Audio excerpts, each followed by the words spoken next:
대한민국의 K 방산이 점유율을 점점 넓히게 되면은 중동 나라들도 한국 걸 사겠다고 하지 북한 걸 사겠습니까? 그 자체가 북한이나 러시아에게는 상당한 압박으로 된다고 생각을 합니다. 그리고 뭐 고객 중에서도 중동이라는 그 고객은 절대 놓치고 싶지 않거든요. 돈뿐이 아니라 그쪽 나라하고 연결되면은 K방산이 유럽, 중동에서 빠르게 점유율을 확대하고 있습니다. 러시아와 북한 입장에서는 이를 어떻게 바라보고 있을까요? 아이고 상당히 곤란하죠. 사실 뭐 우리 K방산뿐이 아니라 여러 가지 K자가 국제적인 화제거리가 되는 그런 부문들이 많잖아요. 특히나 이게 방산 부문 같은 거는 이 중동 쪽에는 솔직히 말해서 북한이나 러시아는 중동 쪽에도 무기를 많이 팔아먹고 돈을 긁어 먹고 있기 때문에 아직 현재 뭐 이란에 현재 가지고 있는 보유하고 있는 미사일 같은 건 몽땅 북한산이잖아요. 그냥 이름을 바꿔서 이 이란이 보유하고 있을 따름이기 때문에 뭐 솔직히 말해서 대한민국의 K방산이 그쪽에다가 이 점유율을 점점 넓히게 되면은 솔직히 말해서 중동 나라들도 뭐 아니 남한 걸 한국 걸 사겠다고 하지 대한민국 걸 사겠다고 하지 북한 걸 사겠습니까? 러시아 것도 안 살 수도 있고 뭐 가격에 따라가겠지만 일단 성능도 따져보고 하게 되면 그 자체가 그 북한이나 러시아에게는 상당한 압박으로 된다고 저는 생각을 합니다. 그리고 뭐 솔직히 뭐 북한이란 나라가 지금 현재 미국의 제재를 받고 여러 가지 국제적인 제재를 받으면서도 유일하게 돈 벌고 있다는 거는 뭐 솔직히 그 가상화폐도 있긴 하지만 그것보다도 기본 무기를 많이 팔아먹고 있잖아요. 그것도 또 돈이 있는 그 이 중동 나라들은 북한은 솔직히 말해서 고객 중에서도 중동이라는 그 고객은 절대 놓치고 싶지 않거든요. 돈뿐이 아니라 그쪽 나라하고 연결되게 되면은 국내 이게 연유 사정, 원유 문제도 해결이 되기 때문에 절대 무기를 팔고 돈만 가지겠다는 게 아니거든요. 그러니까 우리 K방산이 그쪽으로 진출을 해서 점유율이 점점 높아진다는 것은 북한한테는 위협이 될 수밖에 없는 거죠. 현재 북한에게 가장 위협이 되는 한국의 무기 체계는 무엇이라고 보시나요? 여러 가지 설이 있는데 일단 북한은 일단 무기라고 하게 되면 뭐 한미 동맹이기 때문에 뭐 미국 무기나 한국 무기나 뭐 일단 각각 그 일가견이 있으리라고 보는데 제가 볼 때는 현무죠. 벙커 버스터. 일단 저는 그게 한국에서 이게 현무라는 무기가 있다는 거는 상당히 좀 자랑스럽다고 생각을 해요. 예전에 기억날지 모르겠지만 아프간 전쟁 때도 보면은 미국이 벙커 버스터를 써서 아프간이 쫄딱 망했잖아요. 아프간이 북한하고 똑같아요. 뭐 이게 땅굴 작전이라고 해서 굴을 파가 숨었다가 하고 북한도 똑같은 전법을 쓰고 있잖아요. 현재 이번에 보면은 이란 같은 경우는 이게 미국이 선제 타격을 할 수 있던 거는 이란의 거의 대다수 군사 무기들이 군사 진지나 그런 기지들이 개발지대에 있고 분지가 많기 때문에 결국은 그렇게 쉽게 타격할 수 있었는데 북한 같은 경우는 아시다시피 사방에 굴을 뚫어놔가지고 몽땅 다 땅속에 숨겨놨어요. 그렇기 때문에 미국이 아무리 그 전밀 타격을 한다고 해도 물론 뭐 여기저기 다 퍼붓게 되면 얻어맞겠죠. 얻어맞는데 그런 장점이 있기 때문에 저는 현무가 가장 그 북한이 이 무서워하는 무기가 아닐까. 물론 이전에도 뭐 스텔스기도 그렇고 패트리어트도 그렇고 몽땅 다 북한에게는 뭐 이게 위협이 될 수밖에 없는 무기들이에요. 뭐 김정일에는 뭐 그런 이야기 들었어요. 제가 이 북에 있을 때 가장 무서워하는 게 미국의 항모다. 항모가 원산 앞바다에 오게 되면은 평양군은 초토화 된다. 뭐 이런 이야기도 있었고 그때 스텔스기가 나오니까 김정은이가 뭐 창문 다 몽땅 다 막아라 뭐 어쨌다 뭐 이런 이야기를 했다는 그런 말까지 들었거든요. 스텔스기가 뭐 그냥 무인으로 와가지고 뭐 김정일이 무슨 집무실, 사무실 창밖에서 이렇게 서 있다는지 뭐 이런 이야기를 돌리고 북한에서도 그 정도 소문이 나요. 그런 소문이 난다는 건 북한도 결국은 모니터링을 하고 있고 적국이라고 하는 미국이나 한국의 일단은 무기들에 대해서 다 알고 있다, 파악을 하고 있다는 소리잖아요. 그렇기 때문에 이번에 현무 같은 것도 저는 북한이 가장 위협을 안겨줄 수 있는 그런 무기라고 생각을 해요. 사방에 굴을 뚫고 뭐하고 하고 있다고 하지만 이 벙커 포스트의 위력이라는 게 상당히 무섭기 때문에 그게 아닐까라는 개인적인 생각입니다. 한국 무기가 실제 전장에서 성능이 검증되고 있습니다. 북한군의 실전 능력은 어느 정도라고 보시나요?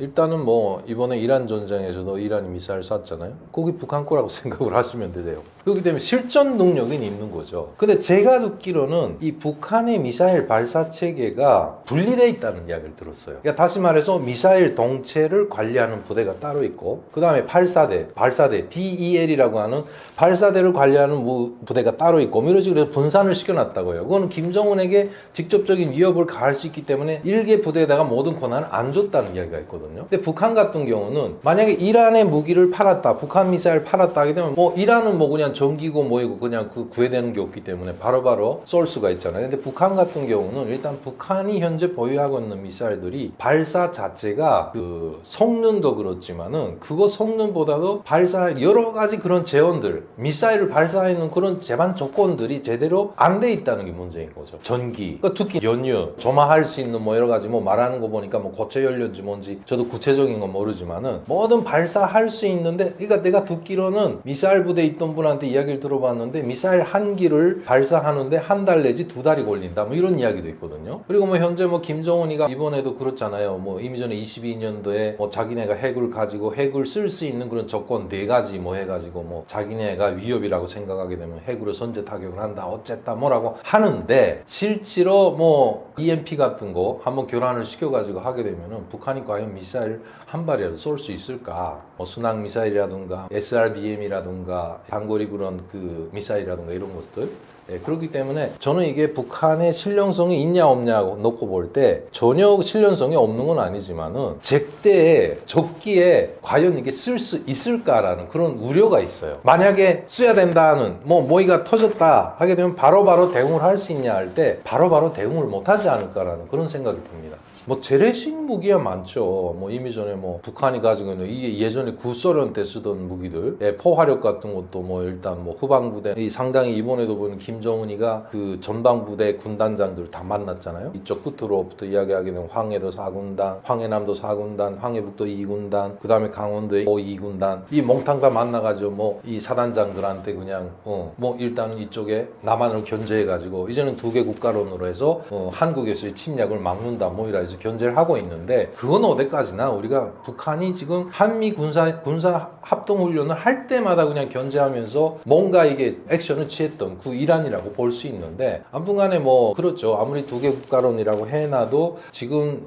상당히 지금까지 흐름에 문재인 정권 때도 그렇고 해가지고 우리 DMZ가 사실상 거의 무력화됐다고 말해도 과언이 아니잖아요. 우리도 뭐 GP 있다고 나고 이런 과정인데 김정은은 그걸 다시 수복을 하는 과정으로 들어간 것 같고, 좀 더 그로 인해서 한반도의 정세를 긴장시키고 하면 미국이 또 나오지 않을까, 나와주지 않을까, 자기한테 뭔가 야 그러지 말고 좀 회담하자 뭐 이런 식으로 이게 콜이 오지 않을까, 뭐 그런 욕심도 좀 부리고 있지 않을까 라는 생각이 들고요. 일단 그래서 뭐 북한의 무기 상태라는 거는 일단 그런 재래식 무기라는 것도 제가 알기는 이미 전에도 그랬어요. 뭐 예를 들면은 뭐 105mm 고사포, 85mm 직사포라는 거 여러 가지 무기들이 있어요. 사신 고사점 뭐 이런 거, 지상대 공중, 지공대 지, 뭐 지상대 지, 뭐 이런 것 여러 가지 있는데, 그런 것들도 이제는 그 포탄들이 너무 오래됐다는, 관리를 못해요. 포탄 창고 자체 습기가 차게 되면, 화약이라는 건 습기가 차게 되면 치명적이잖아요. 예전에 그 제가 북에 있을 때도 일단은 뭐 민간 군사 무력으로 해서 뭐 저도 이게 조기대 뭐 붉은 노동 조기대라든가 뭐 여러 가지 군사훈련, 그다음에 대학 때도 뭐 일단 그 대학생 교도대라고 해서 6개월간 군에 가는 그런 과정도 있어요. 그럴 땐 군복을 입고 실지 포진지에 들어가서 그다음에 저는 사신 고사점 지상대 공중 무기를 배웠거든요. 대학생들한테 의무적으로 그걸 배워줘요. 근데 그때도 보면 총탄들이 다 녹이 쓸어가지고 이거를 그냥 관리하는 것이 정말 난사였어요. 그러니까 그런 재래식 무기도 실지 쏘면 한 발이 안 날아가겠죠. 그러니까 이런 무기 관리 체계 자체도 너무나도 열악한 상황이기 때문에 북한이 현재 보유하고 있는 재래식, 뭐 이번에도 김정은이 그런 이야기를 했어요. 뭐 현대식이다 재래식을 배합해가지고 무슨 전투력을 높인다 어쨌다 뭐 이런 이야기를 또 하던데, 그렇다고 해서 뭐 북한군이 실질적으로 이 전투력으로 비교할 때 역시 우리 대한민국하고는 뭐 게임이 안 되는 거죠. 수준적 차이. 그렇기 때문에 역시 김정은은 전략자산, 뭐 핵 전략자산, 뭐 여러 가지 이번에도 뭐 화산 31이라고 해서 핵탄두를 또 꺼내놓고 또 우리 이런 거 가지고 있고 각종 미사일에다 다 이거 장착할 수 있고 카트리지 형태로 해가지고 여기도 채울 수 있고 순항 미사일도 채울 수 있고 뭐 ICBM에도 태울 수 있고 뭐 이런 이야기를 대놓고 또 해요. 뭐 솔직히 뭐 자랑집에 불이 난 거죠. 사실 그렇게 실제로 그렇게 위협스럽고 정말 성능이 좋은 무기가 있다면은 저 같으면 감출 것 같아요. 절대 공개 안 할 것 같아요. 전쟁이 날 경우 한국의 압도적인 승리를 예상하시나요?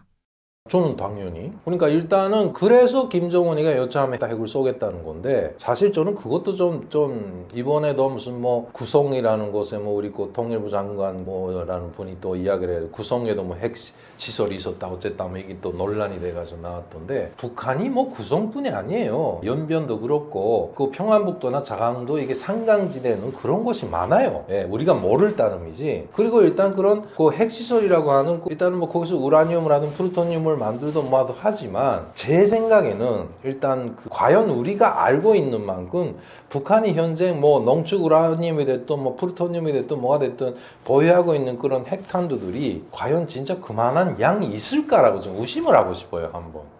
만약에 그만한 양이 많다. 정말 이거 여기다 북한 한번 이게 미국이 됐든 누가 됐든 한 발 선제 타격해가지고 그 핵이 폭발함으로 해서 그러면 아마 한반도 자체가 없어질걸요, 아마. 이번에 화산 31 같은 것도 북한이 밝힌 거 보면 10킬로톤이에요. 예, 그러니까 일본의 히로시마, 나가사키와 거의 버금가는 그런 위력이거든요. 예, 그걸 갖고 있대, 30기나. 그러니까 결국은 10킬로톤을 가지고 나가사키, 히로시마가 어찌 보면 우리 크기로 보면 서울보다 엄청 크잖아요.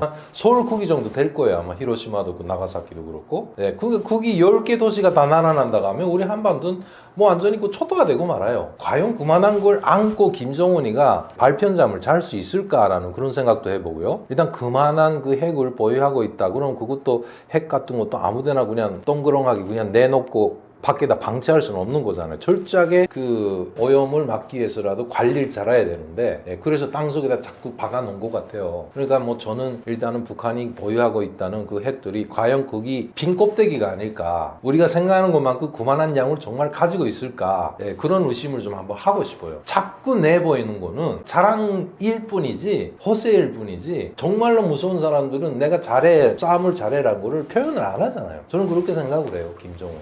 북한은 전통적으로 러시아 무기 체계를 기반으로 해왔는데 러시아는 우크라이나와의 전쟁에서 애를 쓰고 있는 모습을 보이고 있습니다. 러시아 무기 체계의 한계가 드러나고 있는 걸까요?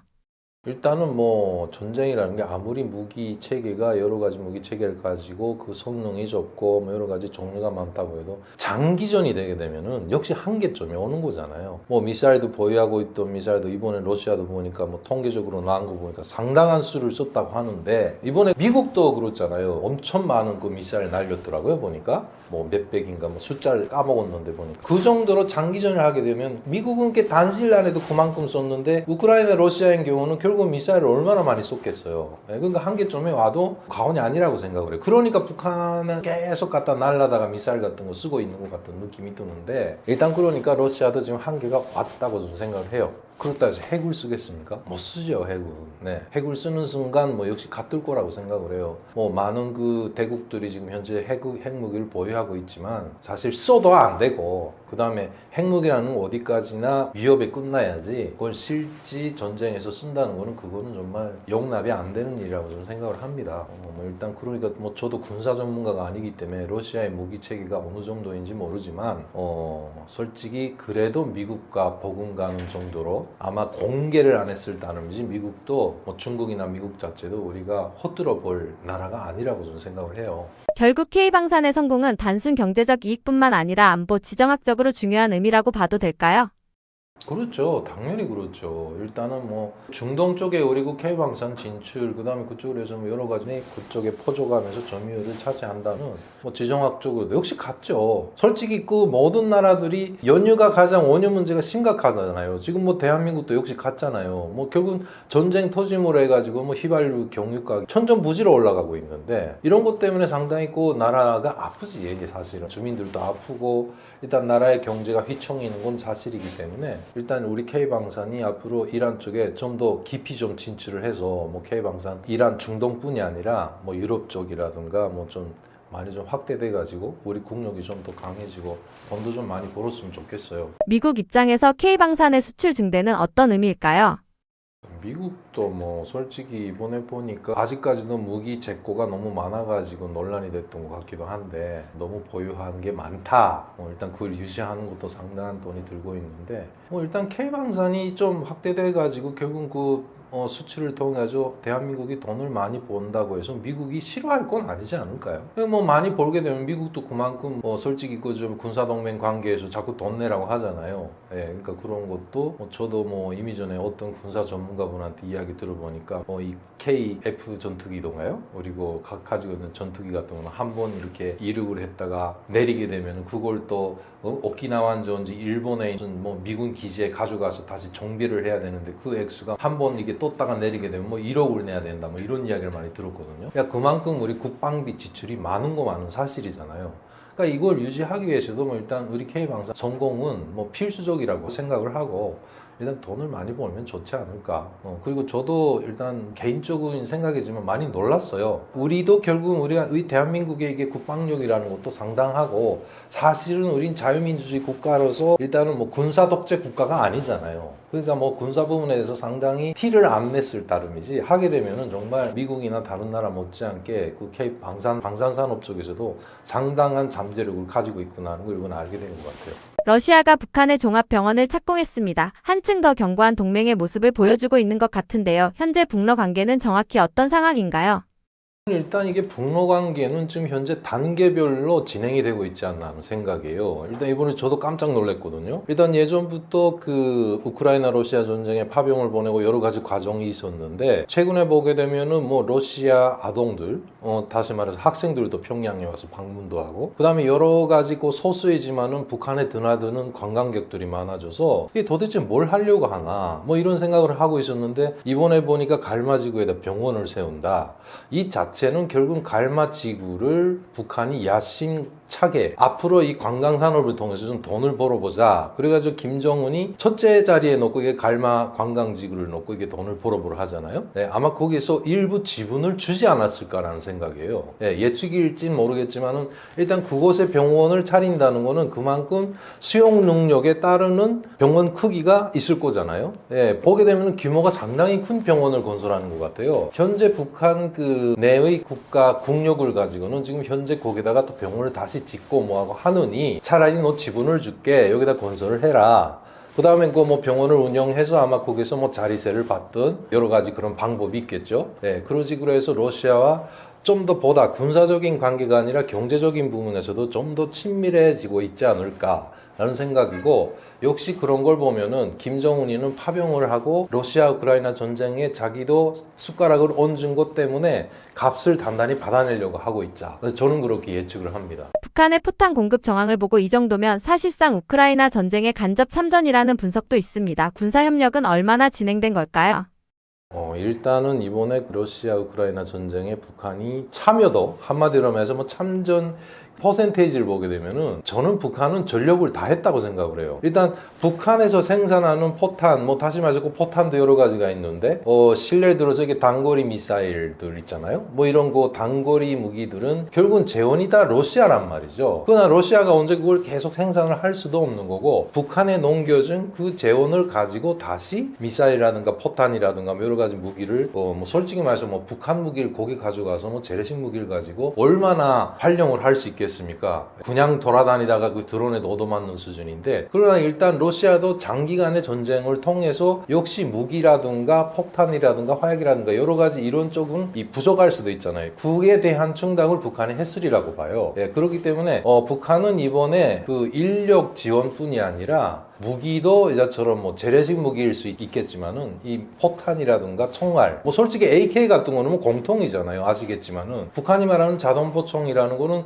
그것도 결국 러시아 거예요. 예전 구소련 때 가져온 거기 때문에 두 나라의 여러 가지 그 관계를 놓고 보게 되면 무기에도 재원이 똑같은 게 많을 수 있다. 네, 그러니까 결코 러시아도 북한이 참전을 한다 할 때는 마이너리티만이 있는 게 아니라라고 저는 생각을 합니다. 김정은과 푸틴은 각각 어떤 계산을 하고 있을까요?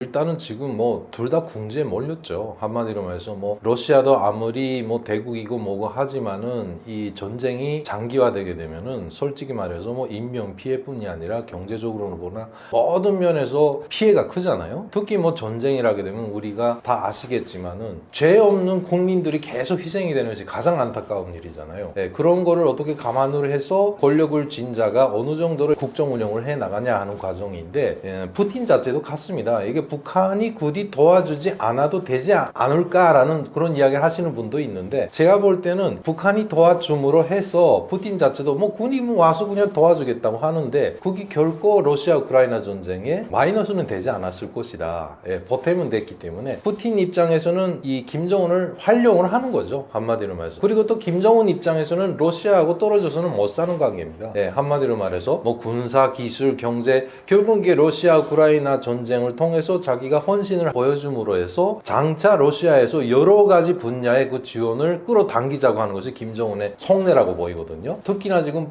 김정은은 향후 핵을 계속 보유하고 있으면서도 돈은 벌어야 되기 때문에, 역시 보면은 삼지연 지구라든가 갈마 지구, 이게 이 두 가지를 놓고 봐도 대대적인 건설을 해가지고 국제 관광 도시로 만들려고 하고 있어요. 라는 거는 앞으로 국제 관광 산업을 통해서 돈을 끌어당기겠다는 그런 속심인데, 그러기 위해서는 우리 남북 간의 문제가 해결되기 전에는 결국은 김정은이 노리는 방향이라는 거는 러시아를 거쳐서 유럽밖에 없는 거죠. 실제로 미국의 제재 때문에 현재 북한이 가장 애를 먹고 있는 것이 달러를 못 쓰고 있고, 달러라는 통화 자체를 지금 유통이 안 되게끔 다 막혀 있잖아요. 그래서 지금 듣기로는 다 유로 쪽으로 전환을 해가지고 뭐 중동에 무기를 팔든 뭐하든 해가지고 뭐 여러 가지 방법을 해서 결국은 유로로 환전을 해서 유로를 끌어당기고 있는 그런 정책을 쓰고 있다고도 합니다. 그렇기 때문에 김정은도 결국은 푸틴에게 모든 것을 헌신을 해서 뭐 일단은 아부아첨을 해가면서라도 러시아 관계를 계속 유지하면서 앞으로를 생각하고 있고, 그리고 중요하게는 북한의 핵이나 전략자산 무기 같은 거는 역시 러시아의 기술적 재원이 안받침이 돼 있기 때문에 계속 진행형으로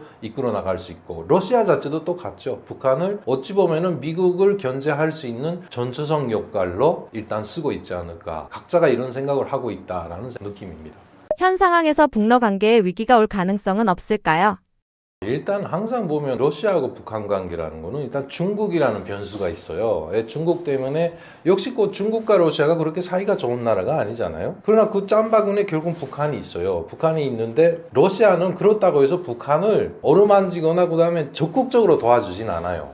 뭐 이미 전에 뭐 북관계 같은 거는 김일성 시대부터 보게 되면 상당한 채무도 많고 김일성 때부터 빚진 것이 많기 때문에 그런 상하 관계가 있으니까 러시아 입장에서는 북한이 한마디로 말해서 자기 말을 안 듣는다고 하면은 배척을 하겠죠. 그러나 지금 상태에서는 러시아는 어디까지나 북한을 이용을 하려고 하는 그런 상호 관계이기 때문에 북한은 또 어째서 자기가 믿지면서라도 러시아에 도와줘야 할 그런 상호 관계라고 생각이 듭니다. 그러니까 나빠질 리는 없지 않을까라는 생각이에요. 북한이 적극적으로 중국하고 친해지면서 뭐 예전처럼 러시아하고 단절을 한다? 뭐 이럴 수는 없는 거기 때문에. 유엔에서 러시아가 북한을 보호하는 흐름도 보여줬습니다. 북한과의 동맹을 대놓고 드러내는 의도는 무엇일까요?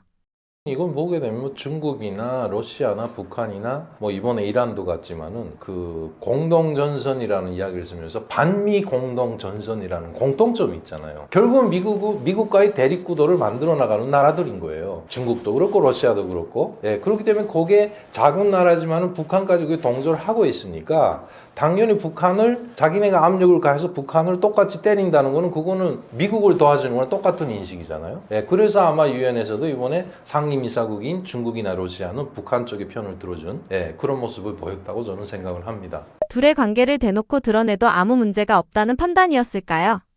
그렇게 대놓고 이야기를 해도 이러쿵저러쿵 해도 중국과 러시아는 상임이사국이잖아요. 유엔에서는 일종의 가결권을 가지고 있고 상당한 입지를 가지고 있기 때문에 그걸 이용을 하고 있지 않을까라는 거죠. 제가 볼 때는 이게 지정학적으로 볼 때 북한이 아주 좋은 자리에 자리 잡고 있다고 저는 봐요. 러시아하고 중국하고 인접하고 있다. 이거는 어떤 여러 가지 방면으로 생각을 해봐도 북한에게는 일단은 그 보탬이 되면 됐지 그 불리해지진 않을 거라고 생각을 해요.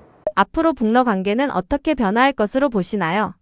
현재는 뭐 아직 이렇다 저렇다 뭐 예측은 할 수 없지만 일단 전쟁이 끝나고 봐야 돼요. 전쟁이 만약 끝났다, 우크라이나 러시아 전쟁이 결국은 뭐 끝을 맺었다 라고 하게 되면 러시아 자체도 그 다음에는 지금까지 이 전쟁 피해를 다 복구를 해야 되고 그 다음에 뭐 돈도 얼마나 쏟겠어요. 뭐 전쟁이라는 아시다시피 인명 피해뿐 아니라 뭐 경제적으로 상당한 타격이 있는데, 그러니까 북한을 앞으로 활용을 해야 되겠죠. 그러니까 이미 전에도 말씀드렸지만은 이 라진 핫산 프로젝트를 통한 뭐 남한하고 원유 파이프라인을 연결을 한다거나 뭐 여러 가지 그런 프로젝트를 활용을 해서 북한이란 바운더리를 이용해서 러시아도 경제적인 그런 한마디로 말해서 돈을 벌려고 하지 않을까 라는 전망이고 그리고 북한도 역시 같죠. 러시아를 이용을 해서 일단은 이 관광, 국제관광 산업 같은 걸 활성화시켜가지고 돈을 벌어보자 뭐 이런 이해관계가 있을 수 있고 그리고 중요하게는 중국과 러시아는 아무리 중국과 러시아가 사이가 좋지 않아도 북한은 뭐냐면은 두 나라를 등거리에서 보면서 중요하게는 지금 인력 파견까지 하고 있잖아요. 지금 실제로 중국과 러시아는 계속 사람을 보내서 일을 시켜서 돈을 벌고 있어요. 북한이. 그걸 또 중국이나 러시아는 또 막지 않고 있거든요. 가장 뭐 이미 전에 우리 남북 관계에서도 정주영 회장님이 북한에 가서 이러고 저러면서 북한 노동력에 대해서 그런 평가를 했잖아요. 이 세상에서 가장 질이 좋고 직결되고 결석되어 있고 싼 노동력은 북한이다라고 이야기했거든요.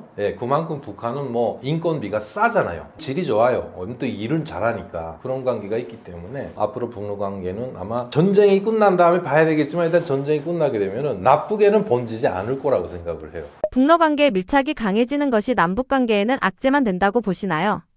그거는 아닌 것 같아요. 제가 볼 때 한국이 어떻게 하는가에 따라 가겠죠. 일단 뭐 여러 가지고 상호 관계가 있고 역학 관계가 있고 뭐 미국과의 관계, 일본과의 관계 여러 가지가 있지만 일단 우리 대한민국은 일개 국가로서 당당한 외교를 펼칠 수가 있잖아요. 한마디로 말해서 이번에도 갔잖아요. 대한민국이 아무리 북한하고 지금 사이가 나쁘다고 해도 독자적으로 러시아도 가서 만나고 중국도 가서 만나요. 만나서 그다음에 여러 가지 그런 뭐 중국이나 러시아도 갔지 않습니까? 대한민국하고 여러 가지 고려를 하고 있어요. 그때마다 중국이나 러시아가 북한의 눈치를 보면서 대한민국하고 손을 끊거나 그런 일은 없거든요, 결코. 그렇기 때문에 북한이 그렇게 아무리 뭐라고 해도 러시아나 중국은 마이동풍이죠. 안 들어요, 북한 말을. 뭐 자기 입장에서도 중국이나 러시아도 대놓고 뭐라 왜 한국하고 하냐 이렇게 말 못할 처지기 때문에 뭐 대한민국은 일단 앞으로 독자적으로 중국과 러시아하고 직접적으로 연결이 돼가지고 뭐 무역을 하든 뭐라든 하게 되면 그 자체가 북한에게는 상당한 압박이 되는 거죠. 최근에 보게 되면은 북한 내부에서 러시아 우크라이나 전쟁의 그런 동영상이 지금 북한에 상당히 유포됐다고 해요. 이걸 가지고 지금 현재 김정은은 러시아 참전을 보냈던 용사들의 희생과 그 다음에 그런 자기 업적으로 만들어 가지고 지금 자기도 전략적으로 국제관계를 통해서 북한의 위상을 떨치고 있다, 뭐 어쨌다 이래 가지고 자기 최고 존엄으로서의 가치를 높이고 있는데 그래서 딱 국내적으로는 같죠. 지금 김정은이가 보낸 병사들이 거기서 뭐 용감하게 싸워가지고 영웅적으로 희생됐다고 하는데 실제 러시아에 가 있는 알고 봤더니 러시아에 파견되어 있는 여러 가지 사람들 있잖아요. 그 사람들이 러시아 국내에서 돌아다니는 영상들, 실지고 실전으로 이렇게 이어지는 전쟁 모습들을 담은 영상들을 가지고 오기도 했다고 해요. 그것이 북한에 유포되니까 주민들이 그걸 보는 순간 완전 실망 정도가 아니겠죠. 왜 이렇게 거짓말을 하냐. 그러니까 현재 북한의 보위부라든가 그런 데서 뭐 상당히 지금 심각하게 이 문제를 놓고 지금 출처를 캐고 또 주민들을 못 살게 굴고 있다고 해요. 그러니까 제 생각에는 일단 아무리 김정은이가 모든 일을 미화분식해가지고 주민들한테 거짓말을 해도 진실은 역시 밝혀지고 그 다음에 이 진실이 계속 밝혀지는 과정에 북한 주민들도 점점 각성해 나가지 않을까. 그러니까 어떻게 하나 우리는 현재 우물안의 개구리에 있는 북한 주민들에게 바깥 소식을 많이 알려줘야 한다. 저는 그렇게 생각을 합니다. 제재로 북한 경제가 무너질 거라는 전망이 많았는데 실제로는 버티고 있는 듯한 모습도 보입니다. 북한의 현재 경제 상황을 어떻게 보시나요? 경제라는 정의에 딱 들어맞는 그런 상황이 이미 전에 허물어진 지가 옛날이에요. 북한 경제라고 말하는 경제라는 단어를 쓰기가 부끄러울 정도의 그런 상황이잖아요. 결국은 아시겠지만은 사회주의 계획 경제라는 거는 결국 국가가 주도가 돼가지고 결국은 국가가 예산을 떨고서 그 예산 집행을 통해서 계획분을 줘서 그 계획대로 자기네가 받아하는 과제만 수행을 하면 된다. 이런 거예요. 북한 경제라는 게. 그게 사회주의 경제라고 하는 건데 이게 이미 전에 김일성이가 죽고 나서 고난의 행군을 겪으면서 다 깨졌어요. 그러니까 중앙집권제 원칙에서 이 중앙이 각 지방에다가 이 인프라는 다 구축이 돼 있거든요. 아무튼 뭐 건물이 호주라든 작든 크든 간에 북한은 지방공업이라고 해서 이미 전에 지방공업에 지방마다 이 모든 공장들이 다 있어요. 뭐 장공장, 신발공장 이런 이 경제 인프라는 다 구축이 돼 있는데 제대로 안 돌아간 지가 옛날이에요. 그래서 현재 그럼 북한이 경제라고 말할 수 있는 건 뭐냐면은 결국은 지금 그런 패닉 상태에서 이 장마당이라고 하는 암시장이죠. 한마디로 해서 암시장. 주민들이 자생적으로 구축을 해놓은 암시장이 점점 팽자해서 커져가지고 결국 그게 국가시장이 된 거예요. 그래서 시장경제, 일명 북한식 시장경제라는 게 그걸 뜻하는 건데, 그러니까 이 자급적으로 내수경제를 통해 가지고 생산을 못해. 예, 그러니까 거의 유통을 통해서 중국에서 모든 상품들을 들여다가 장마당이라는 곳에, 다시 말해서 시장이라는 곳에서 그거를 팔고 사고 하면서 그 다음에 경제가 형성이 되는, 이게 북한의 모습이었거든요. 근데 그 다음에 김정은 정권에 들어가서 뭐 내수경제 살린다 뭐이다 해가지고 일부 지역 자치제 형태로 해서 그 다음에 각 지역에서 독자적으로 공장이나 그 다음에 지역에 있는 단기간에 책임을 져서, 예, 독자적인 무역을, 무역이라는 게 뭐 중국이나 러시아밖에 없어요. 거의나 중국인데, 예, 중국한테 뭐 원자재를 받아다가 뭐 합영 사업을 한다거나 그 다음에 협업을 해서 생산 공장으로 돌린다거나 이런 식으로 해서 돌아가는 게 현재 북한 경제거든요. 그러니까 역시 거기에서 돈이 나오는 구멍수, 다시 말해서 경제에서 돈이 나오는 구멍수는 국내적으로는 장마당밖에 없습니다. 예, 그러니까 우리가 말하는 시장, 예, 이 장마당을 통해서 모든 주민들이 거의나 연명을 하고 있는 수준이기 때문에, 그러니까 현재도 지금 갔죠. 북한 당국이 원래 북한의 헌법상 이 개인의 상적 거래는 안 된다, 금기시돼 있거든요. 예, 그러나 그걸 용납하지 않을 수가 없는 거예요. 예, 장마당이라 현재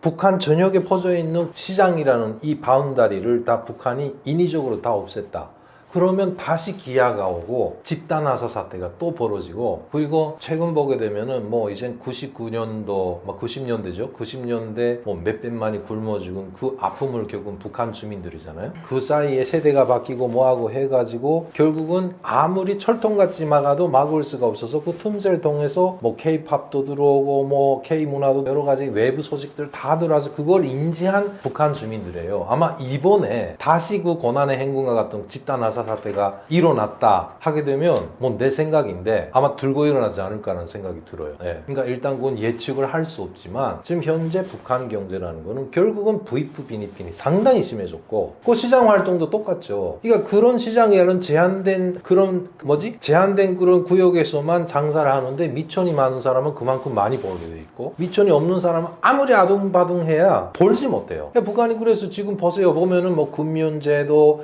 그 다음에 전자결제 시스템이라고 해서 우리처럼 카드도 쓰게 하고 휴대폰으로도 결제하고 다 하고 있어요. 그러는 건 돈이 전혀 없으면 그런 거 할 필요가 없어요. 그만큼 돈을 가진 사람들이 많고, 또 아이러니한 건 뭐냐면 현재 우리 유튜브나 이런 그 일부 SNS를 통해서 볼 수 있지만은 평양에 보이는 그런 식당이라든가 그 다음에 마두산 자동차 연합회사라고 해가지고 나 깜짝 놀래. 그거 보니까 중국의 그 전기차들 몽땅 다 지사 같은 걸 평양에다 만들어가지고 지네가 만든 것처럼 또 그렇게 하고 있거든요. 이런 중국하고 있다 승인이 돼가지고 한 건지, 아니면은 그 예전에 있었던 그 평화 자동차 공장이 우리 현대차잖아요. 그 통일교가 이렇게 만들어졌고 북한에다가 자동차 공장을 하나 만들어줬어요. 그 자동차의 재원 자체도 현대예요. 근데 그것처럼 해가지고 아마 뭐 여러 가지 그 협업을 해갖고 중국 당국이 아니겠죠. 이 중국의 전기차 회사하고 하지 않았을까 하는 생각인데, 그 북한에다가 마두산 자동차 연합회사인지 뭔지 만들어가지고 거기다가 우리처럼 똑같이 전시장 해가지고 차를 팔고 있어요 지금. 이 돈이 없는 나라에서 그게 가능해요? 보셨겠지만 그건 아마 AI가 아니라고 봐요 저는. 외제차들이 각 차종이 다 있어요 북한에, 평양에 돌아다니는 게. 그게 베이직으로 보시면 안 된다는 거죠. 어디까지나 그 평양의 그런 국지적인 현상인데, 이런 현상들이 나타나는 거는 그거는 이자처럼 불균형적이고 불규칙적인 그 시장 활동을 통해서 각지로 돈을 긁는 사람들이 어마무시하게 많아졌다는 거예요. 그러나 그 사람들은 어디까지나 거신을 하고 자기 몸을 지키기 위해 살살살살 가지고 있는 돈을 가지고 한마디로 해서 뇌물을 통해서 이 지배층들을 좀 뭔가 이렇게 자기 편에 만드는 그런 과정이 지금 진행이 되어 있고, 역시 못 사는 사람들은 여전히 못 살고 절대 다수 북한 주민들이 지방에서는 허덕이고 있다는 거죠. 중국과의 비공식 교역이나 장마당 경제가 큰 몫을 했다는 분석도 있습니다. 어떻게 보고 계신가요? 일단은 그 코로나 전까지만 해도 북한의 장마당 경제라고 할 수 있는 그런 각 지역에 퍼져 있는 분포되는 장마당은 중국이 없으면은 문을 닫아요. 뭐 그 다음엔 결국은 내수 경제를 좀 살려가지고 이 자생력을 가지고 북한이 김정은이 일단은 이미테이션이죠. 프로페셔널 하니까 북한도 그 과자 같은 것도 보면은 뭐 예를 들면 우리 새우깡이라든가 여러 가지 과자 있잖아요. 그 봉지를 그대로 본따 가지고 북한에서도 그렇게 새우 과자 뭐 이런 식으로 해가지고 만들고 그거를 시장에 유통하기 시작했는데 그건 코로나 때문에 다 막혔기 때문에 어쩔 수가 없었던 거죠. 그러니까 코로나 때문에 막혀가지고 시장까지 운영이 안 되게 되면 또다시 아사 사태가 벌어지기 때문에 결국 이렇게 내수 경제를 조금 살리고 참 북한 주민들도 이게 고생을 많이 하고 수고를 많이 하죠. 중국하고 유통이 안 되니까 결국은 자기 힘으로 뭔가 만들어내기 시작했어요. 예, 해가지고 뭐 원자재만 중국에서 들여다가 그 다음엔 북한이 이미 전에 공장들은 많으니까 거기서 만든 걸 시장에다 내다 팔고 그것이 자리 잡기 시작한 거죠. 예, 그 다음에 김정은도 뭐 그건 보면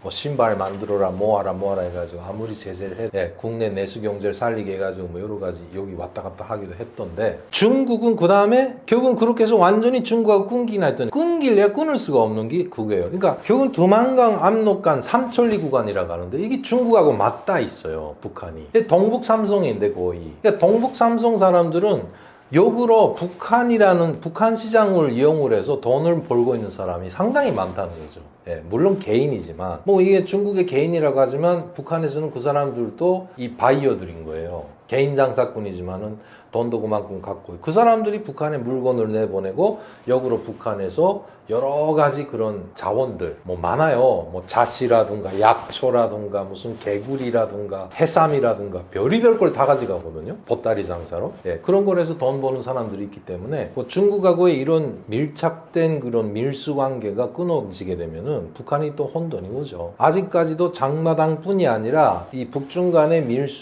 밀매업은 그걸 통해서 돈을 버는 양반들이 많다는 거죠. 예, 간부들도 보이부나 통제기관 자체도 그런 밀수업자들을 단속하고 통제해가지고 그네들한테서 와이를 받아먹고 먹고 사는 거지 이게 뭐 일산 다반사처럼 일어나고 있고 그 다음에 우리 아직 이게 포커스가 맞춰져서 공개가 많이 안 됐는데 그 북중 간에 이미 전에 아마 1990년대라고 생각을 하는데 이 버터무역 해상무역으로 계약을 했어요. 그래가지고 북한 소해상에서는 북한 선박들이 여러 가지 어족들을 잡아가지고 중국으로 직접 가서 공해상에서 중국 상선하고 만나가지고 그걸 줘가지고 그 다음에 물물 교환을 하는 그런 무역을 계속 하고 있어요. 진짜 밀수밀매는 이쪽에서 진행을 하고 있거든요. 그런 관계로 해서 북중 간의 교역이나 밀수 밀매는 없앨 수가 없는 거죠. 중국 당국이 아닌 중국 그 상인들이 그걸 없애지도 않아요. 북한을 통해서 돈을 벌 수 있기 때문에. 구조적으로 북한은 내수 시장으로 버틸 수 없는 구조가 됐다고 보시나요?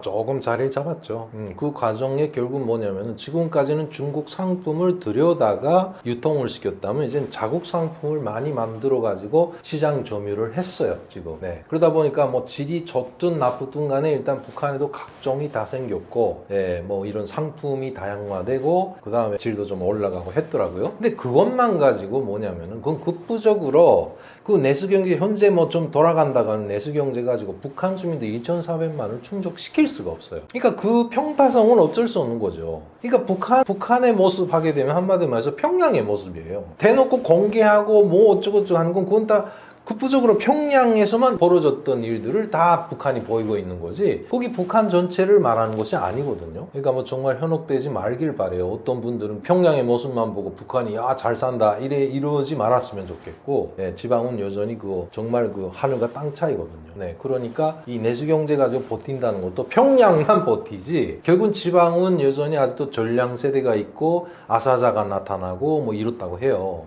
그러니까 이 지방 사람들은 평양에 우이거에서 제가 있을 때도 그랬어요. 아빠가 평양에 출장 간다 하면 자녀들이 그렇게 좋아했거든요.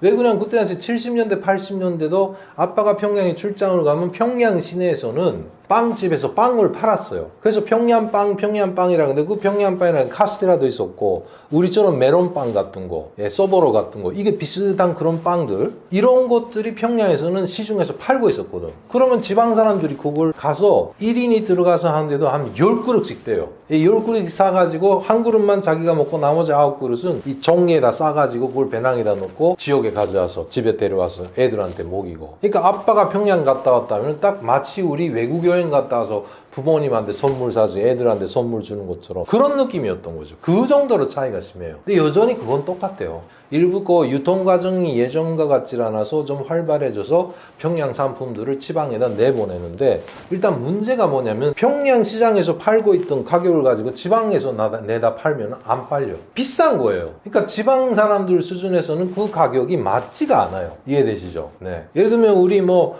명품 백이 뭐 100만 원짜리가 있는데, 이거 100만 원짜리 갖다가 거기 지방에 어느 구석에 정말 그 한적한 곳에 가서 그걸 100만 원에 살아가면 살 사람이 없는 거, 구매력이 없는 거죠, 한마디로. 이런 차이가 있다는 겁니다. 그러니까 버틸 수가 없는 구조죠. 그러나 버티고 있는 건 뭐냐면은 결국은 이 북한의 특정적인 그런 독재 시스템, 네, 한마디로 해서 그렇다고 해서 이 극에 대해서 항거하거나 뭔가 반대하거나 민주주의를 지향해서 뭔가 투쟁이 벌어지거나 이런 게 없잖아요. 그런 요소가 보이면은 때려서 그냥 때려가지고 그냥 잠재우고 마니까 결국 그렇게 해서 버티고 있는 거잖아요. 네. 굶어 죽어도 할 소리 없고, 네. 맨날 배고파도 할 소리 없는 것이 북한의 현실인 거죠. 그렇다면 이 구조가 흔들리는 결정적인 계기는 무엇일까요? 예를 들어 중국 변수나 외화 수급 문제가 될 수 있을까요? 북한에 외화가 유입돼가지고 지금은 뭐 거의 위안화가 뭐 판을 치고 있다고 하더라고요. 북한 전역에서 뭐 예전에 뭐 제가 있을 때 이때 2008년, 2009년 이때만 해도 역시 절대 다수 달러가 완전히 시세를 장악을 하고, 이 달러가 가장 가치의 화폐로 이렇게 규정돼가지고 저마다 달러 하고 달러를 보유하고 있고, 그다음에 중국 돈이 위안화가 그때 당시 중국도 역시 만만치 않게 뭐 물품이 유통되고 뭐하고 하고 했지만, 위안화를 통화로 해서 쓸 수 있는 지역이 북중 접경 일대밖에 없었어요. 중국이 가까우니까. 그래서 내륙 쪽에 와서 시장이나 뭐 이게 뭔가 상품을 살 때 뭐 식당에 들어가도, 네, 일단 공식적으로는 개인이 외화를 못 쓰게 했는데, 이렇게 외화가 막 유통되다 보니까 중국 위안화를 내놓게 되면 이걸 통하잖아요. 이건 못 써. 이렇게 이야기를 했었는데, 지금은 그냥 그 위안화가 뭐 100% 지금 퍼져 있다고 해요. 그리고 뭐 아무 데 가서도 위안화를 내놓게 되면 그걸 북한 돈으로 환산을 해서 위안화 12안이면 북한 돈 얼마입니다. 그래서 그거로 계산을 해서 음식도 사 먹고 뭐 상품도 사고 이런다고 해요. 근데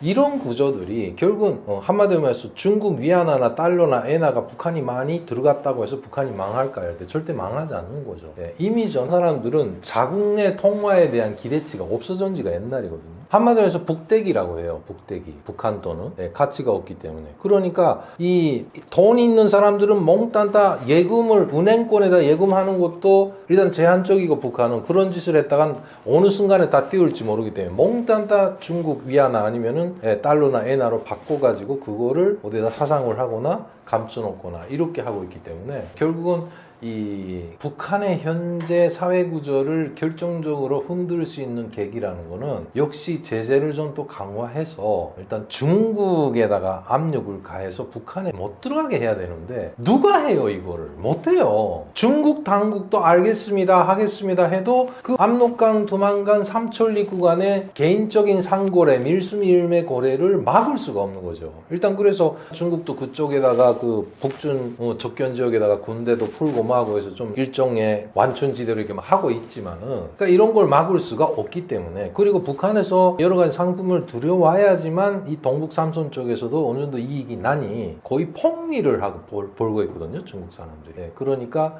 결국은 이런 외화 수급 문제라든가 여러 가지 그런 상황 때문에 북한 체제가 무너질 수 있냐 없냐 할 때는 절대 없다는 거죠. 경제 악화는 결국 김정은 체제의 안정성에도 균열을 일으킬 것 같은데요. 내부에서부터 무너질 가능성이 클까요?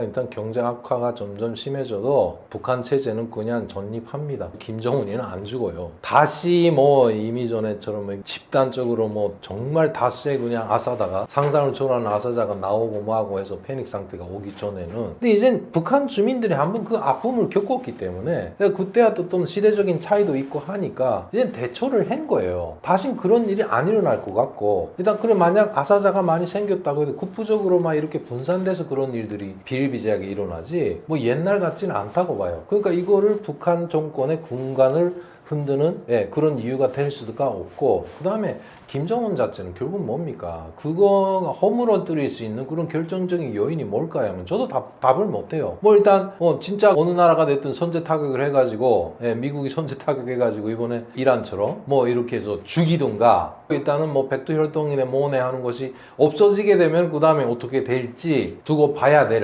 일이고, 그러니까 결국은 이게 북한 내부 사정 때문에 북한 정권이 붕괴되거나 이런 거는 정말 힘들다고 저는 봅니다. 앞으로의 북한 경제는 어떻게 될 것으로 보시나요? 일단은 지금 상황에서는 이 돌파구를 찾고 있는데 아까도 말씀드렸지만 북한 내수 경제 자체는 예전에 비해서는 상당히 조금 완화된 것 같은 느낌이 들어요. 시장 구조라든가. 그다음에 실제 보게 되면은 그만큼 어떤 통계를 봐야 되냐면 북한의 그 휴대폰 보급률 같은 거 보면은 우리 대한민국의 보급관 정도로 이렇게 그렇게 못 사는 나라에서도 휴대전화 쓰는 사람이 그렇게 많아요. 60% 이상이라고 하거든요. 이게 상상을 초월하는 숫자인데 알고 보면은 결국은 그 휴대전화 이 기기를 하나 구입하는데도 북한 일반 사람들 입장에서는 500달러, 600달러면 상당히 큰 돈인데 이거를 내서라도 휴대폰을 쓰고 있는 사람들이 많다는 거는 그만큼 뭔가 벌고 있다는 소리잖아요. 그렇기 때문에 일단 북한 경제 전망은 거렁거렁해요. 뭐 그러다 해서 갑자기 막 좋아지고 그런 건 없는데 극부적으로 뭐냐면은 극부적인 요인이긴 하지만 이 부를 창조할 수 있는 권력을 가졌거나 그 다음에 뭐 무역권에 있는 사람이라든가 외교권에 있는 사람들은 아무튼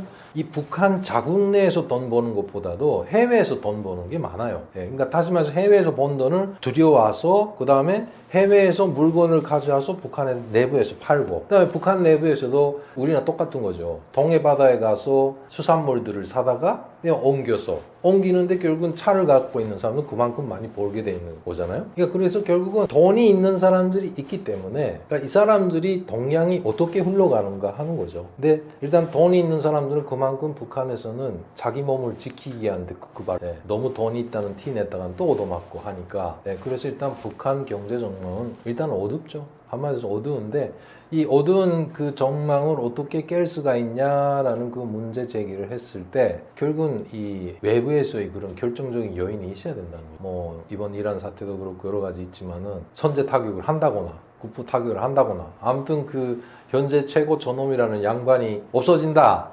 그러면 그 다음에 뭐 어떤 북한의 변화가 있을지 뭐 그 다음 시나리오는 그 정도가 아닐까라는 거죠. 그렇지 않으면 지금 현재 김정은이가 40대인데 뭐 그건 누가 뭐 내일 죽는다 모레 죽는다 알아서 선제 타격 안 해도 병으로 죽는다 이걸 누가 압니까 솔직히. 최근 한미연합훈련이 있었습니다. 지금 한미 대응 억제라고 하지만 사실상 전쟁 대비 단계 들어간 거 아닌가라는 분석도 있는데요. 어떻게 보시나요? 일단 그렇게 돼서는 안 되겠지만 전쟁이 일어나서는 안 되지만 역시 지금 북한의 행태를 보게 되면은 뭐 계속 발사하는 것 자체를 그냥 수수방관할 수는 없죠. 방치할 수 없기 때문에 좀 우리 그 한미 군사동맹 자체도 동북아 쪽에서는 요새 한반도라는 것이 어찌 보면 고리와 같은 그런 중요 지점이기 때문에 뭐 일단 그 등 뒤에 아시다시피 중국과 러시아는 대국이 앉아 있으니까 한반도의 지정학적인 위치라는 게 상당히 중요하다고 봐요. 그러니까 여기에서 한미 군사동맹을 진행하는 것은 북한을 견제한다기보다는 일단 중국과 러시아를 견제하는 그런 의미도 있지 않을까. 그렇다고 해서 이게 북한이 제 생각인데 개인적인 생각이지만 감히 전쟁을 걸어서 불지를 먼저 해올 것 같진 않아요. 그랬다가 뭐 예전에 6.25 때하고는 아니거든요. 저는 지금 실종이 달라요. 그때하고 뭐 아시겠지만 비교가 안 되지만 그러니까 일단은 이 수위를 좀 높인 것 같다는 생각은 들어요. 일단 뭐 이란 전쟁도 그렇고 뭐 여러 가지 지금 세계 각 도처에서 상황들이 벌어지고 있기 때문에 미국 자체도 좀 수위를 높여서 좀 더 국제적인 미국이라는 나라의 입지 뭐 이런 것들을 강화하기 위해서도 좀 한미 군사동맹의 그런 연습 군사훈련 같은 거는 좀 수위를 높이고 있다. 그러니까 결국은 북한을 전혀 그냥 냅두고 있다는 생각은 안 들어요. 의식은 하고 있는 것 같아요 지금. 미국이 중동 갈등에 집중하느라 북한을 신경 쓰지 못하고 있는 걸까요?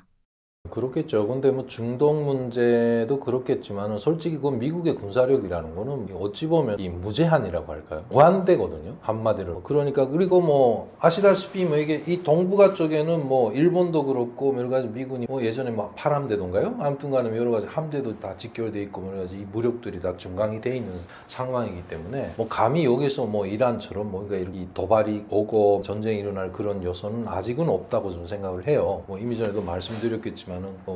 똑같이 미사일을 발사했는데 이란은 개활지대고 땅이 호흡벌판이 많은데 그러니까 우리로 말하면은 인가가 거의 없는 그런 개활지대에다가 미사일 한 방 쏘는 거하고 아파트들이 밀집돼 있고 인구 밀도가 상당히 좁혀져 있는 그런 대도시에 한 방 쏘는 거하고 피해가 완전히 하늘과 땅 차이잖아요. 저는 한반도 자체는 그렇게 보거든요. 그러니까 여기다가 한 발 쏘게 되면은 이란하고는 차원이 다르죠. 그 불똥이 어디까지 튈지 모르기 때문에 감히 미국도 아마 선제 타격을 한다게 되면 상당히 신중해야 할 것 같고 그러니까 이게 군사 연습을 통해서 무한한 그 무언의 압박을 계속 북한에다 주고 있는 것 같아요. 북한이 도발하면 한미 즉각 대응한다. 이 패턴이 반복되면서 대한민국 국민들은 긴장이 다소 풀어진 상태인데요. 전쟁 가능성 어떻게 보시나요? 개인적인 생각인데 없다고 봐요. 없다고 보는데 북한에 살 때에도 그런 일종의 딜레마가 있었어요. 그러니까 뭐냐면 북한이 주민들을 항시적으로 뭐 김일성 때, 김정일 때도 그렇고 전쟁이 일어난다, 긴장해라, 긴장해라. 그래서 너네 지금 배고파도 지금 국방력을 강화해야 한다. 뭐 이런 과정의 연속이었거든요, 계속. 근데 이것이 10년 지나고 20년 지나고 30년 지나니까 결국은 북한 주민들은 뭐냐면 이번에 뭐 한미 군사 연습을 만약 했다. 뭐 아니면은 미사일이 우리 쪽으로 하나 날아왔다. 뭐 이런 일이 뭐 그런 저짐이 보이게 되면은 그 다음에 즉각 대응해가지고 우리가 이번에 뭐 전쟁을 해야 된다는 이런 과정이 너무나도 길었어요. 네, 그러니까 일종의 게 불감증이죠. 한마디로 말해서 북한 사람들이. 이게 뭐 전쟁 일어난다 이런다 말만 그랬죠. 언제 일어나 전쟁이. 그러니까 뭐 미국에서 뭘 했다 어쨌다 뭐 이런 것을 북한이 조선중앙TV나 매체를 통해서 떠들어도 북한 아이고 밤낮 그러다 말겠지 이랬는데 대한민국에 와서도 똑같아요. 보게 되면은 뭐 여러 가지 예전에 아시겠지만 역사를 따지고 뒤돌아보게 되면은 이 소해교전부터 시작해서 그 다음에 천안함 폭침이라든가 이런 불미스러운 사건들이 많았잖아요, 실제. 그러니까 그런 것들이 솔직히 말해서 소해교전이나 이런 것들 보게 되면은 북한 주민들은 그게 대해서 그런 게 일어났대, 투닥거렸대 이 정도로 끝나지만 우리는 아니잖아요. 신속하게 모든 상황을 다 보도하고 그 다음에 실제 희생자에 대해서도 다 우대를 하고 그 다음에 뭐 이 국민들에게 알리고 애도도 하고 이런 행사인데 북한은 그걸 안 하는 거죠. 한마디로. 일단 희생됐대 하면 그 지역 소문이 퍼져요. 이런 차이점이 있으니까 일단 근데 요즘엔 그런 것도 이 남북 간의 접점도 없기 때문에 솔직히 우리 대한민국 국민들도 불감증에 잡혀 있지 않을까라는 생각이고 세대는 계속 바뀌어가고 뭐 그러나 여전히 우리 국방의 의무가 있기 때문에 이 남자들은 계속 군대에 나가고 있잖아요. 예. 그러니까 이런 면에서 안보라든가 그 다음에 북한에 대한 이 긴장도를 낮춰가지고 북한을 경계 안 하는 그런 생각은 좀 하지 말아야 된다고 생각을 해요. 고삐를 늦추는 순간 무슨 일이 벌어질지 모른다. 그 각성을 하는 게 좋지 않을까. 그래서 빨리빨리 일단 제 생각에는 우리 한반도가 잘 원활하게 잘 살자면 결국 남북 관계가 풀려야 다시 말해서 코리안 디스카운트라는 그런 현상 자체가 없어져야 우리나라가 부흥할 수가 있는 거잖아요. 다시 말해서 통일이 돼야 되든. 단계적으로 통일이 되지 않아도 완전한 통일이 안 되더라도 연방제가 됐든 뭐가 됐든 해가지고 서로가 이게 긴장 완화, 긴장이 해소돼야지 군사적 긴장이 해소돼야 그게 최종 목적이라고 보기 때문에 아무튼 간에 전쟁 가능성은 저는 일단 없다고 봐요. 국지적인 접전은 있을 수 있겠다. 예전처럼 소해교전이라든가 그 다음에 천안함 폭침이라든가 누가 도발을 했던 최근에 보게 되면 드론 무인기 날아간 거 가지고도 떠들잖아요. 그러니까 일단 그거는 인명 피해가 없기 때문에 조금 좀 위안은 되지만은 그런 부분적인 접전이라든가 그런 요소들은 있을 수 있지만은 전면 전쟁이 일어난다 이 힘들지 않을까라는 생각이에요. 과거 있었던 북한 도발과 최근 있었던 북한 도발 사이에는 어떤 차이가 있을까요? 김일성이 때가 한마디로 말해서 남북 간의 그런 도발 행위라든가 그런 게 가장 많았고 자그마한 거 가지고도 아니 세상에 유명한 것이 1976년이죠. 8.28 사건이라고 도끼 사건이라고도 하지만 아니 나뭇가지를 잘란 거 가지고도 앞 판문점에서 총격전이 벌어졌던 그런 일도 있었잖아요. 그 다음에 소해교전도 역시 같고 듣기로는 보니까 무슨 소해교전이 일어난 그 원인이 북한 쪽에서 들은 이야기예요. 북한 고깃배가 거기 가서 NLL 지역에서 수압 핵망식이라고 해서 북한에서 이게 조개를 굽는데 배로 그물망을 떨궈서 그 다음에 그물망 밑에 갈구리가 달렸어요. 그래서 그걸로 이렇게 바닥을 긁어요. 그래서 조개를 그물망 밑에다 쓸어넣고 그거 그물망을 끌어올리는데 NLL 지역 아래는 거의 조개가 태활세 정도로 그러니까 그 지역에는 소라가 이렇게 오로를 못하는 상황이잖아요. 듣기로는 소라도 애기머리만한 소라가 있다 이런 이야기가 될 정도라 거긴 어찌 보면 이게 보물 거예요. 그래서 그곳에서 고기를 캐고 있다가 자꾸 NLL에 넘어가니까 대한민국에서 자꾸 그 경고 방송을 했어요. 오지마 여기 넘어오면 안돼 이러다가 결국은 싸움이 벌어져야 소해교전이 벌어졌다고 북한에서 그렇게 이야기 들었거든요. 그러니까 이런 접종들이 있었는데 김정은 시기에 와서는 솔직히 말해서 무인기 논란이 있긴 있었지만 북한이 과연 도발 행기 있을까 하고 가만 놓고 보니까 상당하게 심중한 태도를 보이는 것 같아요. 예. 뭔가 도발한 게 없는 것 같아요. 일단 도발했다고 뭐 그 김여정이지 않고 가시나 여자애가 그냥 김여정이가 그냥 육두문자를 날리면서 대한민국에다 대놓고 막 그냥 육두문자 쌍욕을 하는 것밖에 없어요. 그러니까 군사적인 접전은 지금 DMZ도 똑같잖아요. 일단 기순용사들도 한둘이 있긴 있었지만은 그거 가지고도 북한이 뭐라 안 했잖아요. 동해선상에서 배 타고 오신 분들도 매치 돼요. 2020년 이후에. 그거 가지고도 북한은 침묵을 지키고 있고 뭐 그렇잖아요. 그러니까 아직까지도 김정은 정권에 와서 크게 투닥거리면서 뭔가 그런 이 국제적인 그 도발 요소라든가 이런 것들이 있었는지 없었는지 좀 기억이 안 날 정도예요. 그러니까 이걸 보게 되면은 극력 자제하고 있는 것 같고 피하고 있는 것 같은 느낌이 들어요. 군사 충돌을 최대한 피하려는 스탠스로 보면 될까요? 일단은 그래야지. 왜 그러냐면 군사 도발이 자꾸 일어나게 되면은 결국은 북한 입장에서는 또 접촉을 해야 되잖아요.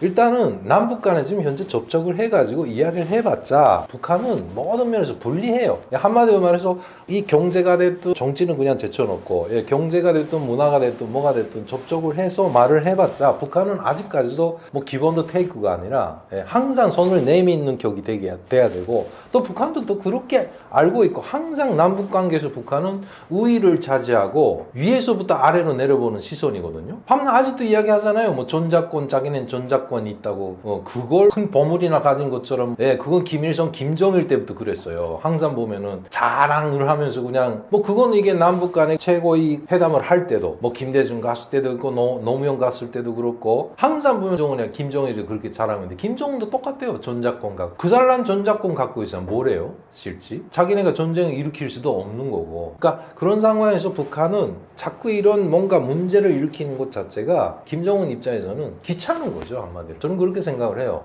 그리고 자꾸 그런 도발을 만약에 잦아지잖아요. 그다음 만약에 도발이 커져, 진짜 전쟁이 일어나. 뭐 어찌됐다가 한국이 밀고 들어가. 저는 거꾸로 생각해 무조건 그런 상황이 벌어졌다 하면 순간에 밀고 역으로 대한민국이 밀고 올라갈 것 같아요.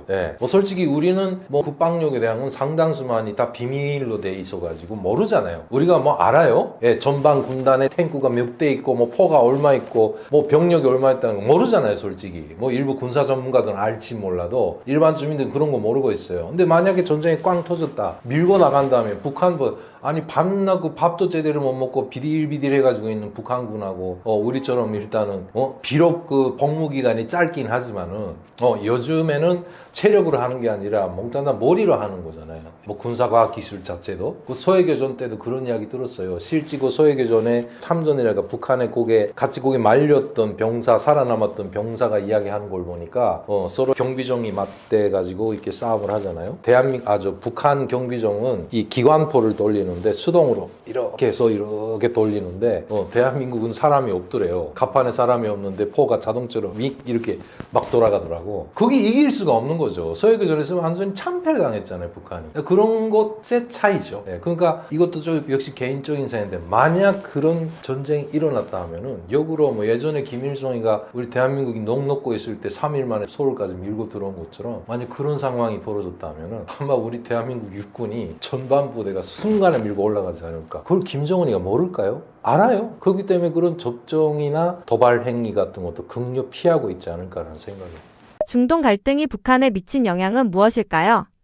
오히려 북한에게는 럭키죠. 좋아하고 있잖아요. 역사적으로 보면 원래 이라크의 사담 후세인이라는 양반하고 김일성하고 상당히 친했어요. 그래서 반미 공동 전선의 나라 뭐 뿔럭불가다 뭐 어쩌고저쩌고 해가지고 김일성이나 북한은 예전부터 중동 나라들을 무시 안 했어요. 아프리카하고 중동 나라들 무시 안 했거든요. 그 다음에 결국은 그런 나라들의 공통점이 뭐냐면 다 미국을 싫어한다는 거예요. 그러니까 반미를 하는 나라들끼리 다 공조를 하고 그냥 연대를 강화했던 거예요. 그런데 이라크하고 이란하고 전쟁이 터지니까 그 다음에 북한이 이라크를 배반하고 이란에다가도 무기 팔기 시작한 거죠. 그러니까 이라크가 열받아가지고 너네하고 이제 상대가 안 해가지고 앙숙이 된 겁니다. 그런데 이번에 그 다음부터 이란하고 계속 연계는 북한은 가지고 있어요. 저는 어찌 보면 시리아나 이란이나 똑같죠. 북한이 거기다가 이미 전에 말씀드렸지만 거기다 무기를 팔아먹는 고객들이기 때문에 절대 놓치고 싶지 않는 거잖아요. 그런 상황에서 이번에도 보면은 이라크가 폭격을 했는데 마침 북한 대사관이 날아갔다? 완전히 없어진 거예요. 뭐 인명피해도 있었을 것 같은데 북한은 뭐 인명피해 같은 거는 그냥 쌤에도 안 치니까 그러니까 북한으로서는 명분이 생긴 생긴 거잖아요.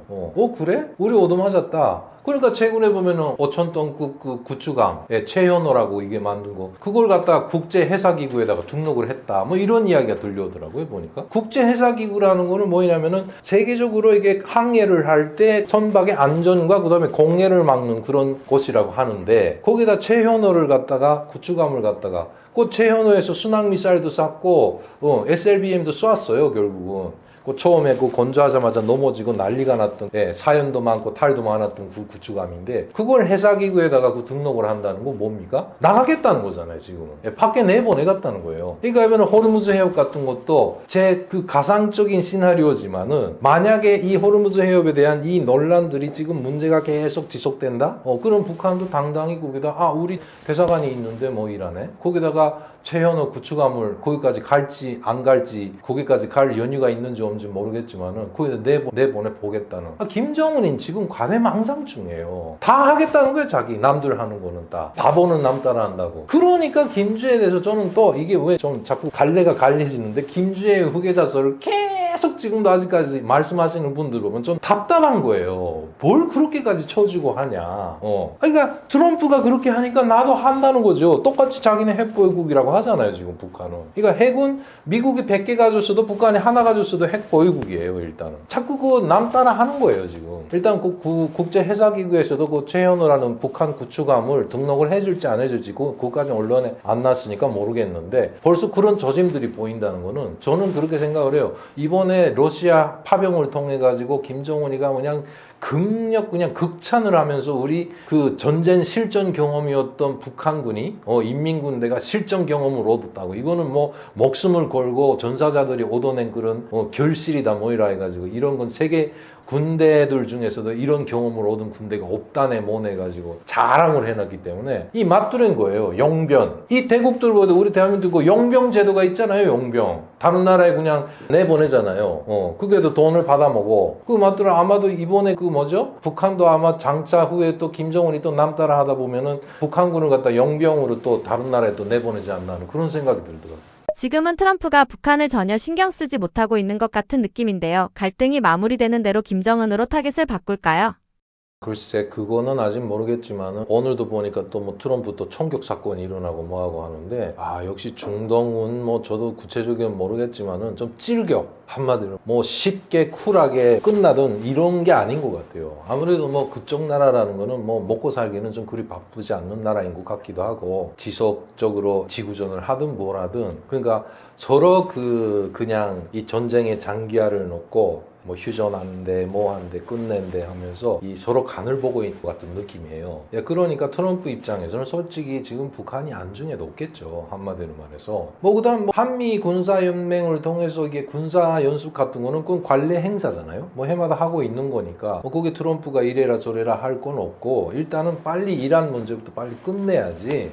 그 다음에 뭐 트럼프가 이쪽으로 낯을 돌리겠는지 말겠는지. 그러니까 지금 러시아 우크라이나 전쟁에 대해서도 트럼프 한마디도 못하고 있잖아요. 아무 말도 안 하잖아요 지금. 우크라이나 제렌스키인지 그 양반 요즘 뭘 하고 있는지 요즘 안 보이던데 또 보니까. 아직까지 김정은을 타깃을 한다라는 거는 아직도 좀 거리가 멀지 않을까라는 생각이에요. 그러려니 하겠지. 사실 이번에 여준코 행보를 봐서 아니 그렇게 미사일을 쏴대는데 이게 뭐 북한의 ICBM 같은 거 대륙간도 미사일 같은 거는 구함까지 능이 간다. 그래서 이번에 핵잠수함의 정의도 그거잖아요. 결국은 핵잠수함이라는 건 우점이 뭐냐. 사정거리가 안 된다. 본토까지. 그러니까 잠수함이 가서 중간 지점에서 SLBM을 쏘게 돼. 거기다가 화산 31인지 탑재해가지고 쏘게 되면은 미국 본토까지 얼마든지 쏠 수 있다. 북한이 말하는 건 그거예요. 핵잠수함 우리도 갖고 있다. 이건 미국에다가 암시를 주는 거나 똑같은 거예요. 근데도 아무런 반응이 없어요. 솔직히 말해서 미국이 공식적인 보도에서 뭐 미 국방부 대변인이라든가 뭐 이런 식으로 해서 공식적인 언론 매체를 통해 가지고 야 북한 너네 진짜 이따구 소리 할래? 뭔가 말한 게 없잖아요. 한마디도 그런 반응을 안 보인다는 건 뭡니까? 이제 과소평가해서는 안 되지만 안중에도 없다는 거 아닐까요? 한마디로 말해서 정말 위협이 있다면 뭔가 있겠죠 라는 생각입니다. 너무 낙관하는 건 아니지만 시청자 여러분, 김주성입니다. 개인 채널은 계속 쉬고 있고요. 할 타이밍을 못 찾고 있는데 앞으로 역시 그 북한 소식에 대한 거는 상당수 많은 그 채널을 통해서 여러 가지 이야기들이 많이 나오고 있습니다. 아무튼 우리는 언제든 꼭 통일을 해야 된다라는 그런 희망을 가지시고 북한 문제 좀 더 관심을 가지고 그 많은 구독을 해주셨으면 감사하겠습니다.